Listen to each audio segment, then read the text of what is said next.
rheumatoid arthritis and interstitial lung disease. Welcome back, rheumatology fans. Before we get into how rheumatoid arthritis affects the lungs, indulge me for a couple of sentences. This video and post is completely free, but there is a paid subscriber option on my Substack which will see an upgrade. I'll be hosting webinars and case studies which will be exclusively available to paid subscribers. So if you go to Substack, you can find the link in the description, or if you're on Substack, then just click the upgrade and then you're going to get some real great bonus stuff. You will, however, if you're on the free or you just like YouTube, then you'll still continue to get free previews and some free posts as well every month. Anyway, on to the lungs. The lungs, not really part of the musculoskeletal system, but of course RA is not a musculoskeletal issue. Below, we will explore this association and some of my advice.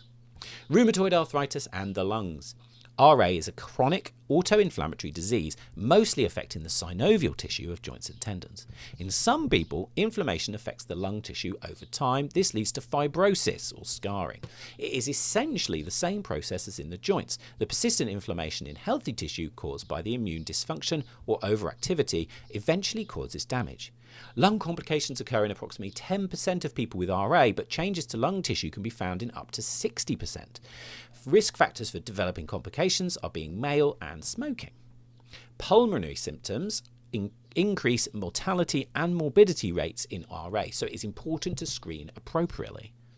Screening for lung involvement in RA. Anyone with RA and an increased risk of lung involvement needs screening. Increased risk factors that should instigate screening are male, positive anti-CCP and rheumatoid factor, smoking, breathlessness, over 60 years old, persistent cough, family history of lung pathology. Screening involves lung function tests and a CT scan of the lungs. Best to get these done by respiratory specialists. In an MSK setting, make sure that you are aware of the association with lung involvement.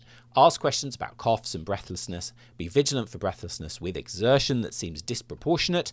If any suspicion, suggest that this is brought up at Rheumatology Review or with the GP. Information. There is a really good patient information document, which is linked in the Substack or in the description on YouTube, which I would suggest giving to your patients if they have been diagnosed or there is a suspicion of lung involvement.